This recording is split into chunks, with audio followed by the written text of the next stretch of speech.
For 15 years, my stepmom made my life hell. She pushed me out of my own home, kept me from my father, and when he died, she didn't even let me say goodbye. She thought she'd won everything. Then Dad's will was read. $1 million to me and my sister. Almost nothing to her. Then she came begging for 30%. I laughed in her face. If you've ever dealt with an evil step-parent who made your life miserable and then got exactly what they deserved, this story is for you. Stick around, because what starts as a heartbreaking funeral becomes the most satisfying reading you'll ever hear. And if you love seeing justice served cold, hit that like button and subscribe to Revenge with Mary for more real stories of people getting their karma. My name is Alice. I'm 32 years old, and 15 years ago, I lost my mother. That loss changed everything. But what came after, what my stepmother put me through, that's what still haunts me. Before Julia entered our lives, I had a happy childhood. My parents loved each other deeply. My little sister Kathy and I used to watch them dance in the kitchen and wish for relationships like theirs someday. We were a normal, loving family. Then one day, everything shattered. My mother collapsed at home. We rushed her to the hospital. We never saw her alive again. I was 17. Kathy was only 13. We lost our mother, and our father was completely heartbroken. He stopped eating. He stopped sleeping. He just stared at old photos and cried. Kathy and I tried our best to support him. I took over running the house, cooking meals, making sure Kathy got to school. We were all just surviving day by day. Then, 6 months after Mom died, Dad dropped a bombshell. He was getting remarried. 6 months. Not even a full year. My mother, the love of his life, or so we thought, had been gone for half a year, and he was already marrying someone else. Even my grandparents were shocked. Everyone who knew my parents thought Dad would never move on. They were that kind of couple. The kind you thought would last forever. But here's the thing that made it worse. Dad never told us he was seeing someone. He never introduced us to this woman. He never tried to make us comfortable with the idea of a stepmother. One day he just announced, "I'm getting married in a few days. Her name is Julia." That was it. No discussion, no preparation, just a wedding announcement. I was devastated. I couldn't imagine some random woman replacing my mother. I wanted to move out immediately, but I couldn't leave Kathy alone in that house with a stranger. So I stayed, and I learned very quickly what kind of person Julia really was. Julia was evil, not in some dramatic, obvious way. She was evil in quiet, calculated ways that Dad never saw. In front of him, she was sweet to us, loving, attentive, the perfect stepmother.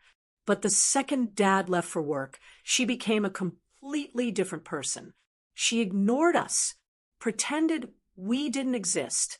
If Kathy asked her a question, Julia would literally look right through her like she was invisible.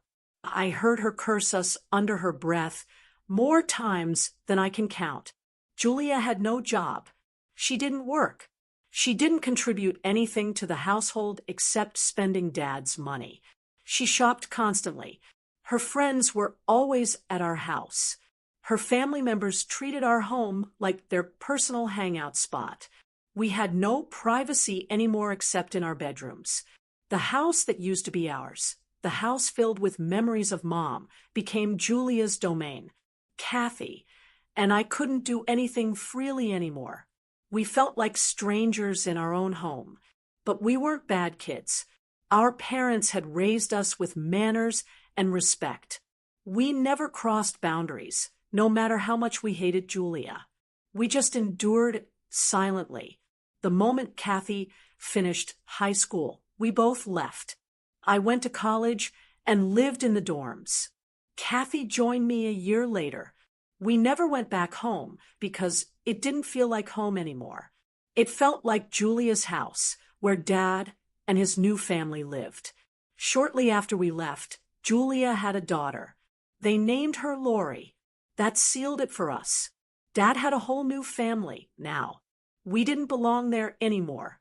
Dad tried to stay connected. He visited us regularly. He took us out for meals. He called to check on us. But we distanced ourselves emotionally, not because we hated him, but because it hurt too much. He'd moved on so fast, and we weren't ready. But Dad never gave up on us. He kept calling. I kept visiting. Keep trying. After college, Kathy moved into my apartment with me. I had a good job in consulting by then and could afford a decent place. A few years later, Kathy got a banking job and moved into her own apartment nearby. Dad was so proud of both of us. He told us that constantly. By the time Dad turned 65, his health started declining. He wasn't seriously sick, just getting older and weaker. That holiday season, he called and begged us to spend Thanksgiving and Christmas with him. Kathy and I wanted to see Dad, but we dreaded seeing Julia and Lori. The last time we'd visited, 5 years earlier for Dad's 60th birthday, Julia had made it crystal clear we weren't welcome. She didn't speak to us, didn't greet us, didn't offer us anything. We felt like strangers at our own father's birthday party. Most of the guests were Julia's family. Just a few of Dad's friends showed up. It was humiliating. But this time, something was different. Dad had learned his lesson. He told Julia to keep her family away from Thanksgiving and Christmas. He invited his own friends and our relatives instead. Our distant aunts and uncles came, people we hadn't seen in years. Julia and Lori were furious. Julia always filled the house with her people on holidays, and Dad had tolerated it for years. But not this time. This time, Dad put his foot down. I think he was finally seeing Julia's true colors. And Lori? If Julia was bad, Lori was 10 times worse. She was only 12 years old, but she acted like a spoiled, entitled adult. She threw tantrums constantly, screamed, cursed, demanded everything revolve around her. When Kathy and I sat in the living room with Dad, Lori started screaming that we were invading her private space. Dad was furious with her. I could see it on his face. Kathy and I had been raised to be respectful and polite. Seeing Lori's behavior made Dad realize how well Mom had raised us and how terribly Julia had raised Lori. When we left, Dad promised to visit us soon. Kathy suggested we take a family trip together, just the 3 of us. For us, family was Dad, Kathy, and me, not Julia and Lori. And Julia clearly felt the same way about us. The trip we took a few months later was incredible. We hadn't seen Dad that happy in years. He was laughing, joking, telling old stories about Mom. It felt like we had our father back. After the trip, Dad stayed with me for a while. I think he didn't want to go back to Julia. I'd recently introduced him to my long-term boyfriend, Randy, and they got along great. Randy's apartment was right next door to mine, so we spent a lot of time together. Dad worried he was invading my privacy, but I assured him he could stay as long as he wanted. Randy encouraged it too. Randy's own father had passed away years ago, so spending time with my dad meant a lot to him. Kathy lived nearby and came over for dinner most nights. On weekends, the 4 of us, me, Kathy, Dad, and Randy, would go fishing or camping. It was the happiest we'd been in 15 years. We felt complete again. When Dad finally went back home, we all missed him terribly. He promised to visit often now that he is retired. Over the next 6 months, Dad visited us 4 or 5 more times. Each time, he looked weaker. He wasn't keeping well, but being with us made him feel better. We couldn't have been happier to have him around. The last time he visited, Dad broke down during dinner. He said he feared every visit would be his last. We tried to cheer him up and begged him to stay longer. He did stay, but not as long as we wanted.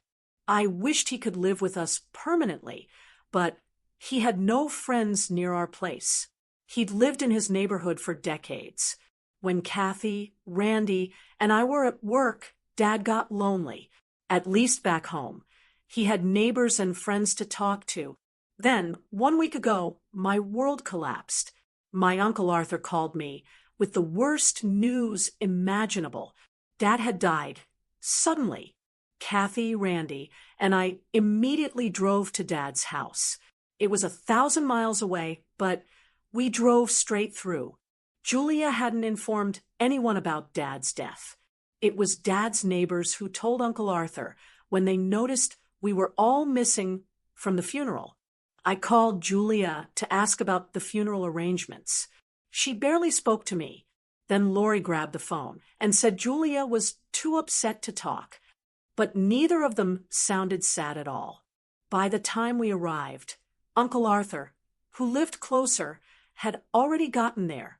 The neighbors told him that Dad's body had already been buried, and the funeral had already happened. The neighbors also said Dad hadn't been well for the past few days. He'd stopped going on his daily walks. One day, he'd been rushed to the hospital when his pulse dropped dangerously low. But Julia never called us, never told us he was in the hospital. Dad died in that hospital bed. Julia had a full day to inform us about the funeral. She didn't. When the neighbors realized none of Dad's family had been notified, one of them called Uncle Arthur. By the time we got there, Dad had already been buried. I called Julia over and over, begging her to delay the funeral until we arrived. She hung up on me every single time. When we finally reached the cemetery, the funeral was over. People were leaving. Kathy and I blocked Julia's path and demanded to know why she'd excluded us from our own father's funeral. Julia started screaming. She played the victim, saying she'd just lost her husband, and we were harassing her. She claimed we'd abandoned Dad when he was alive, and now we were just circling his corpse for money. Lori was even worse. She screamed at us, called us names, and threatened us to stay away from them. Julia's family members joined in, yelling that we were evil daughters who never cared about our father. Uncle Arthur tried to defend us, but Julia's family outnumbered us. It was the worst day of our lives. We'd just lost our father, and we didn't even have the energy to fight back. We went to Dad's grave and paid our respects. We sat there for an hour, crying and holding each other. Uncle Arthur mentioned that Julia was planning a prayer service for Dad, but we knew we wouldn't be invited. We left immediately. There was no point in staying. For a full week, Kathy and I grieved. We couldn't accept that Dad was gone. We missed him so much it physically hurt. Then, out of nowhere, I got a call from Dad's lawyer, Mr. Walter Thompson. He wanted us present for the reading of Dad's will. He said he'd informed Julia that all family members needed to be there. When he arrived at Julia's house for the reading, we weren't there. Julia told him we weren't required, and the will could be read without us. Mr. Thompson said Dad had been very clear.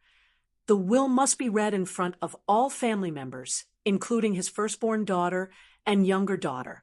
He gave us a week to fly to his office. Kathy and I went.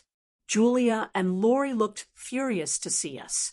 They'd brought several of Julia's family members with them for support. While we waited, Julia was loudly bad-mouthing us to her family. She called us greedy, said we'd abandoned Dad, said we were stupid for flying all the way there when everything was going to them anyway. Kathy finally snapped. She told Julia that she was the greedy one, leeching off Dad's money for years. She said Julia had forced us out of our own home and made Dad miserable. It turned into a shouting match. I had to pull Kathy back before it got physical. Then Mr. Thompson arrived and called us into his office. He began by saying this was Dad's final will, signed while he was of sound mind, and we all had to accept it. Honestly, I wasn't expecting much. Dad had never talked about having significant wealth. He had the house Julia lived in and some savings, but nothing major. Kathy and I both had good careers. We didn't need money. Then Mr. Thompson started reading, and everything changed. Dad had a trust fund worth $1 million. Julia's eyes lit up immediately until Mr. Thompson announced the heir. The entire trust fund was willed to me and Kathy, every single dollar. Julia's face went pale. She looked like she'd been slapped. The house was willed to Julia temporarily until Lori turned 18. Then it would go to Lori. Julia was just the caretaker. The joint bank account went to Julia. That was it. Julia waited for Mr. Thompson to continue. Her face turned bright red when he said, "That's everything." "What about the insurance money?" Julia demanded. Mr. Thompson pulled out papers. "The insurance money goes into the trust fund, which means it belongs to Alice and Kathy." Julia started screaming. She accused me of bribing Mr. Thompson to change the will. He calmly explained that, as an attorney, he couldn't manipulate a client's wishes. Julia and Lori kept yelling until he threatened to sue them for defamation. Then Mr. Thompson handed us an envelope. "Your father left you a letter." Kathy and I opened it together. Through tears, we read, "Alice and Kathy, I'm so proud of the women you've become. I'm sorry I ruined your childhood. I remarried thinking I could give you a mother, but it destroyed everything. I curse myself every day for that decision. It killed me when you both left home. I knew it was my fault.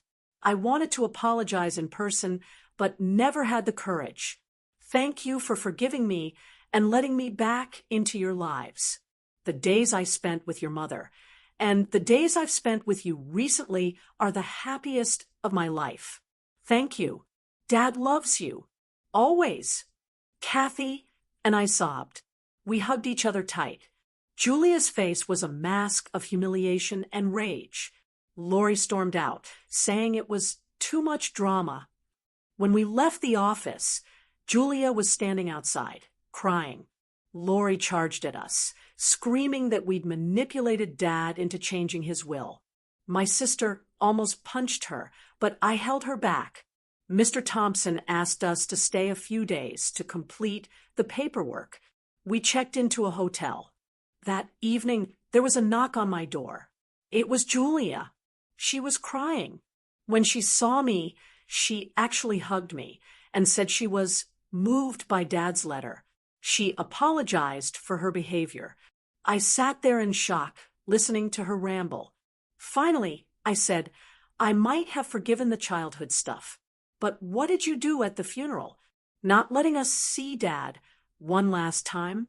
That's unforgivable." She cried harder and said sorry again. "What do you want, Julia?" I asked. Her tears stopped. Her voice became calculated. "Your father didn't leave me anything. How am I supposed to live?" There it was.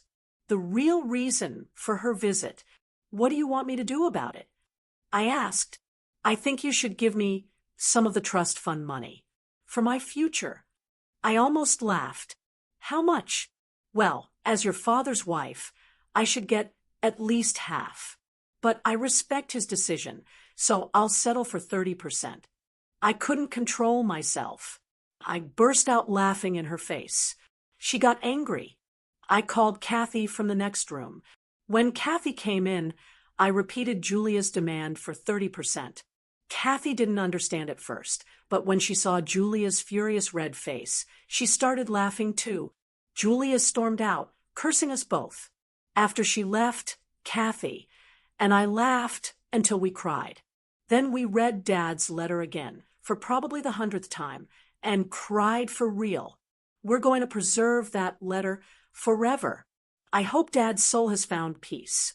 I hope he's with Mom now. We never expected Dad to leave us everything, but that's what parents do. They love unconditionally, even when they don't say it out loud. They always have our backs. It's been a few weeks since the reading. Kathy and I have started the process of transferring the trust fund. The money doesn't matter as much as what it represents. Dad's love for us. His way of saying, I'm sorry. I see you. I always saw you. We visit Dad's grave every weekend now. We bring flowers. We tell him about our lives. We thank him for everything. Julia and Lori, we haven't heard from them since that day. I imagine they're living in that house, bitter and angry, realizing that all those years of manipulation got them nowhere. Kathy and I don't need their apologies anymore. We have Dad's letter. We have his love. We have closure. And that's worth more than any amount of money. Dad, if you're listening, we love you. We forgive you. And we'll carry your memory with us forever. All right, Revenge with Mary fam. Let's break down what just happened here. Julia spent 15 years making Alice and Kathy's lives miserable. She pushed them out of their own home. She isolated them from their father. And then, when their father died, she didn't even let them say goodbye. She excluded them from the funeral and called them greedy leeches in public. Julia thought she'd won. She thought the house, the money, the insurance, all of it was hers. But their father saw everything. He knew exactly who Julia was. And he made sure justice was served from beyond the grave. $1 million went to his real daughters. Julia got temporary custody of a house that would eventually go to her spoiled daughter. That's it. And then, this is my favorite part. Julia had the audacity to show up at Alice's hotel room begging for 30% of the trust fund. 30%. After everything she'd done, Alice and Kathy laughed in her face. And Julia left with nothing but her humiliation. That's karma. That's justice. That's what happens when you treat people like garbage and assume you'll get away with it forever. Julia played a long game and lost everything. What do you think? Did Alice and Kathy handle this the right way? Should they have given Julia any money? Drop your thoughts in the comments. And if you loved seeing Julia get exactly what she deserved, hit that subscribe button because Revenge with Mary has plenty more stories where justice is served ice cold. Thanks for watching, and I'll see you in the next one.